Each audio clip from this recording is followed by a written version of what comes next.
Assalamualaikum warahmatullahi wabarakatuh. Di sini saya Indah Prasastyo Nadi dari Program Studi Teknik Kimia Institut Teknologi Indonesia ingin mempresentasikan tentang review perancangan pabrik kimia.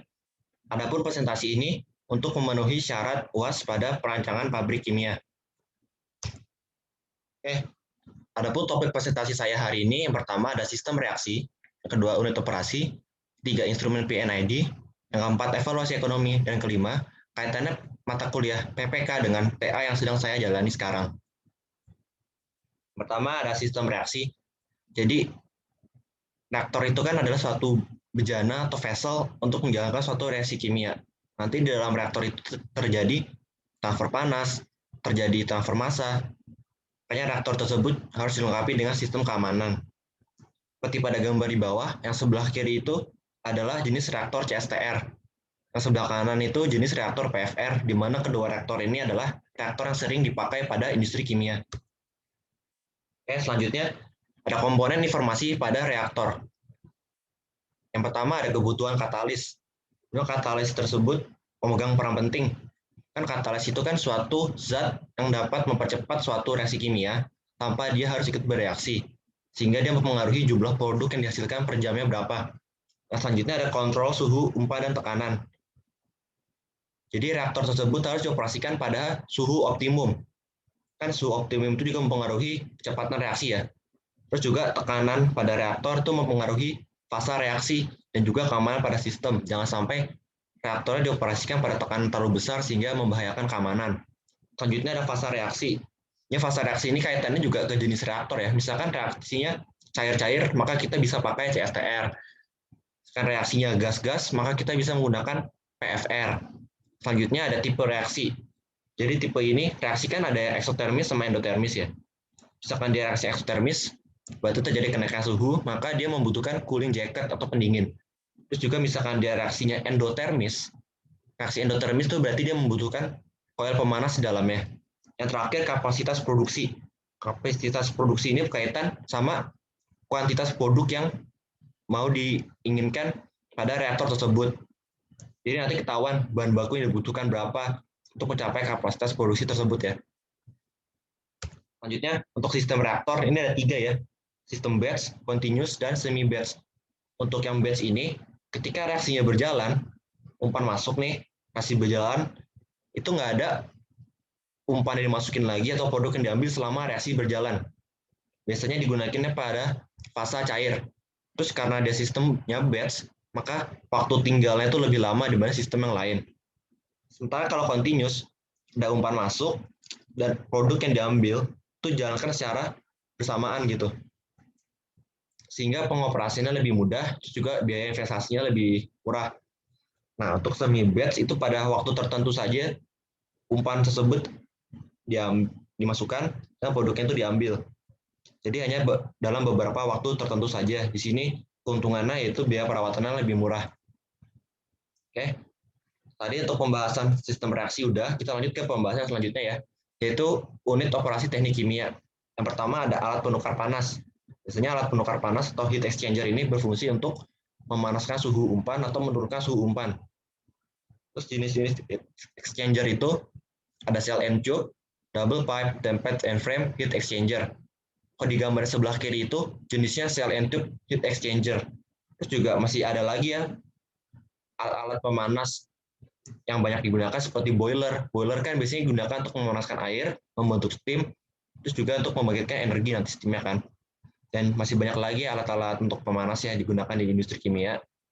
Oke, kita lanjut. Selanjutnya ada evaporator. Ya, sesuai namanya ya, evaporator ini digunakan untuk proses evaporasi, yaitu penghilangan molekul air dalam jumlah banyak. Biasanya aplikasinya itu untuk pemekatan susu atau pemekatan cairan lainnya. Evaporator ini rancangnya dapat dibentuk jadi single effect, double effect, atau juga multi effect ya. Kalau single effect berarti evaporatornya cuma satu, kalau double berarti dua. Kalaupun multi effect berarti ada lebih dari dua evaporator yang dirancang. Terus juga jenis-jenis evaporator itu terdiri dari horizontal tube, vertical tube, dan juga long tube vertical. Nah, selanjutnya ada solvent ekstraktor. Nah, jadi namanya juga solvent ekstraktor. Jadi ini memanfaatkan perbedaan jenis kelarutan. Ya. Contoh sederhananya misalkan ada larutan air yang terdapat minyak, ini kita bisa menggunakan pelarut organik untuk mengambil minyak. Kan air itu sifatnya polar, sementara minyak itu bersifat non-polar kan. Nah, ketika kita mau ngambil minyaknya, kita bisa menggunakan pelarut organik yang non-polar juga. Selanjutnya ada distilasi. Jadi distilasi ini bertujuan untuk memisahkan dua atau lebih komponen berdasarkan perbedaan titik didih. Ya. Adapun jenis-jenis distilasi, yang pertama flash distillation itu ya distilasi sederhana. Yang kedua azeotrope distillation, biasanya untuk komponen-komponen yang titik didihnya itu berdekatan sehingga sangat sulit dipisahkan. Yang ketiga vacuum distillation, jadi kolomnya itu sengaja dibuat vakum supaya suhu pada topnya itu tidak terlalu tinggi. Biasanya vakum ini kalau titik didihnya komponennya itu sangat tinggi, maka dibuat vakum supaya titik didih komponen itu bisa lebih turun dan lebih mudah dipisahkan. Yang keempat, fractional distillation ini banyak diaplikasikan pada industri perminyakan. Ya, misalkan minyak mentah yang masuk nanti bisa jadi kerosin, bisa jadi solar, bisa jadi bahan-bahan lainnya gitu. Oke. Dan selanjutnya ada dryer ya. Namanya juga dryer, pastinya dia digunakan untuk proses pengeringan atau penghilangan molekul air dalam jumlah sedikit. Kalau yang evaporasi tadi kan molekul air dalam jumlah banyak. Kalau dryer itu hanya untuk pengeringan dan molekul air yang digunakan lebih sedikit ya. Terus jenis-jenis dryer yang banyak dipakai di industri kimia itu ada rotary dryer, seperti yang gambar di samping, rotary dryer ya. Terus juga ada tray dryer, yang ketiga ada solar dryer. Namun solar dryer sepertinya sekarang sudah mulai jarang digunakan karena ini memanfaatkan sinar matahari. Oke, kita lanjut ke topik selanjutnya yaitu instrumen PNID. Jadi instrumen itu seperti alat-alat bantu yang dipasang pada alat industri kimia yang berfungsi untuk memantau suatu variabel. Ya, di sini ada komponennya. Biasanya disimbolkan dengan huruf abjad. Ada 3 abjad ya biasanya. Oke. Adapun dari 3 abjad itu juga mengandung arti. Misalkan depannya L. Ke depannya L berarti di sini dibacanya level atau ketinggian cairan. Misalkan diawali dengan huruf P, maka itu untuk memantau pressure atau tekanan. Atau diawali dengan huruf T, maka untuk memantau temperatur atau suhu ya. Terus di huruf kedua itu terdapat pada kolom yang ketiga. Misalkan LA, berarti level alarm, atau PA, pressure alarm. Terus di huruf ketiga itu ada di kolom yang kelima di gambar ini ya, biasanya. Misalkan LAL, berarti level alarm low. Berarti dia satu alat untuk memberikan alarm apabila ketinggian level cairannya itu sudah rendah gitu. Nah selanjutnya, ini ketika dia dipasang pada PFD, biasanya instrumen itu ada simbol-simbolnya gitu. Kita mulai dari tabel sebelah kiri, misalkan bentuknya bulat, kosong, berarti dia diletakkan langsung di lapangan, atau mungkin ada bulat, ada garis lurusnya, berarti dia dapat diakses di operator, di control panel. Terus juga untuk yang gambar sebelah kanan, itu garisnya ya, misalkan garisnya tebal, solid, lurus, berarti itu menandakan proses aliran. Atau enggak misalkan dia garisnya putus-putus, berarti dia melambangkan elektrik sinyal atau sinyal elektrik ya. Oke, kita langsung aja bahas contohnya ya di presentasi ini. Ya. Jadi ini salah satu contoh untuk instrumen PNID ya. Kalau kalian bisa lihat di sebelah kiri itu ada LE, level element sensing. Jadi LE ini berfungsi untuk mensensor ketinggian pada kolom distilasi tersebut. LE ini terhubung dengan LT, yaitu level transmitter. Jadi dari LE terhubung ke LT, dari LT itu terhubung ke LAH atau LAL. Kalau tadi ya LAH berarti level alarm high, ataupun LAL level alarm low. Berarti itu suatu sistem yang mensensor apabila ketinggian yaitu high atau low ya. Terus juga di sini garisnya putus-putus berarti terhubung dengan sinyal elektrik. Ya, setelah dibaca oleh LAH atau LAL, maka kemudian terhubung ke LIC atau level indikator control. Jadi misalkan kalau distilasinya levelnya sudah rendah, maka sinyal tersebut akan dibaca oleh LE ke LT, kemudian ke LAL, berlanjut ke LIC, yang kemudian dari LIC akan dihubungkan lagi ke LY ya, yang di bawah itu LY atau level auxiliary, yaitu untuk mengkalkulasi sinyal dari instrumen-instrumen sebelumnya.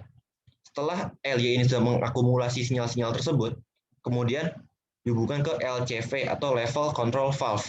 Jadi valve itu akan dibuka ya. Di sini valve-nya itu hubungan ke toluen yang keluar pada bottom ya.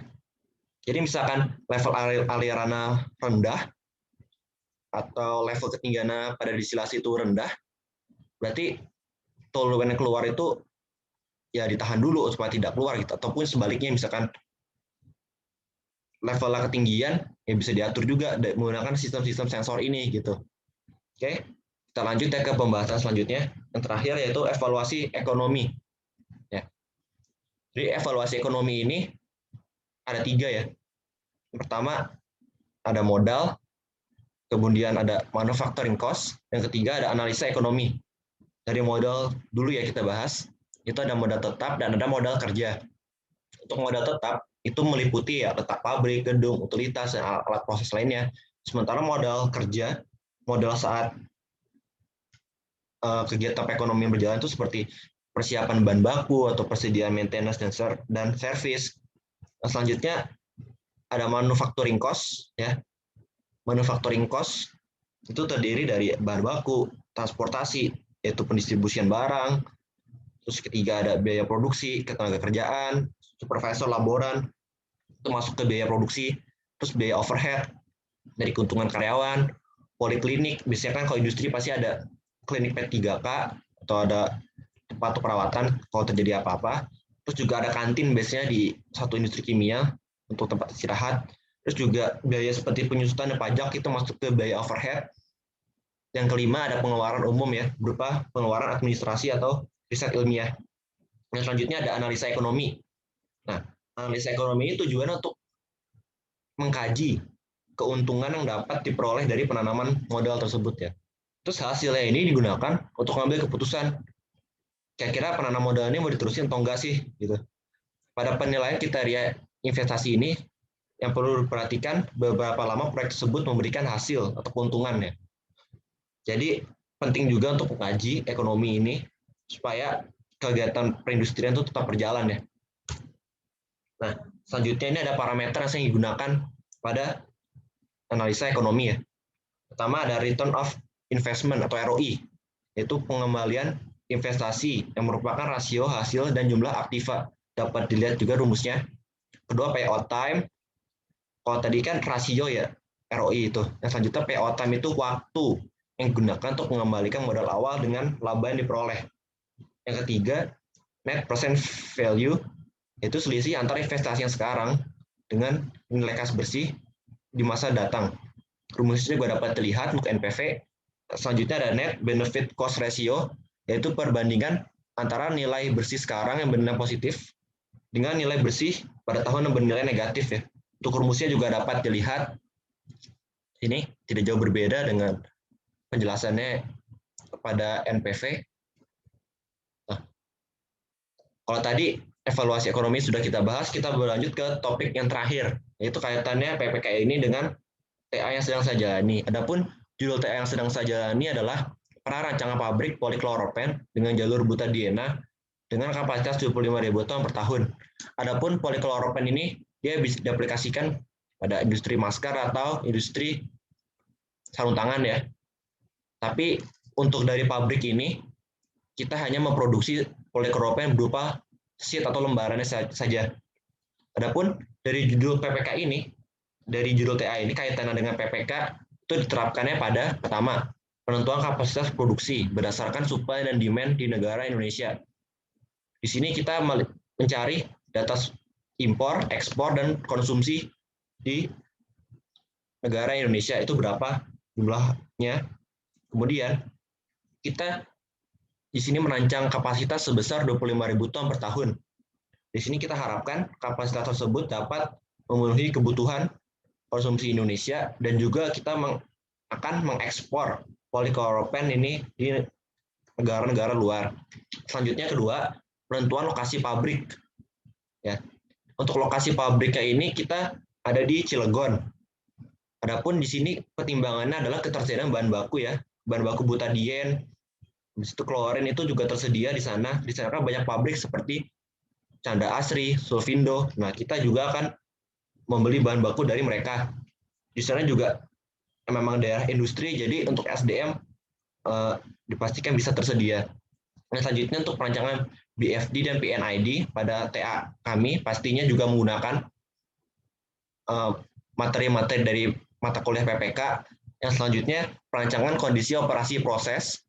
Di sini di judul TA kami menggunakan 4 jenis reaktor ya. 4 jenis reaktor cukup banyak ya. Di mana ada bubble reaktor, ada fluidized bed, dan 2-nya lagi berupa CSTR. Dan juga kita juga nanti merancang 2 kolom distilasi, di mana salah satu distilasinya dioperasikan secara vakum dan satu lagi secara atmosferik. Oke, selanjutnya untuk perancangan sistem reaktor yang tadi sudah saya jelaskan ya. Jadi reaktornya itu udah 4 ya. Di situ untuk reaksinya memang beda-beda, dan untuk konversi untuk data-data operasinya kita dapatkan dari paten dari masing-masing reaktor tersebut. Dan terakhir adalah evaluasi ekonomi TA untuk kelayakan pabrik yang nantinya akan kita perhitungkan juga pada lampiran terakhir. Oke, sekian presentasi dari saya. Apabila ada komentar, dapat dicantumkan pada kolom komentar di bawah ini. Kurang lebihnya mohon maaf. Assalamualaikum warahmatullahi wabarakatuh.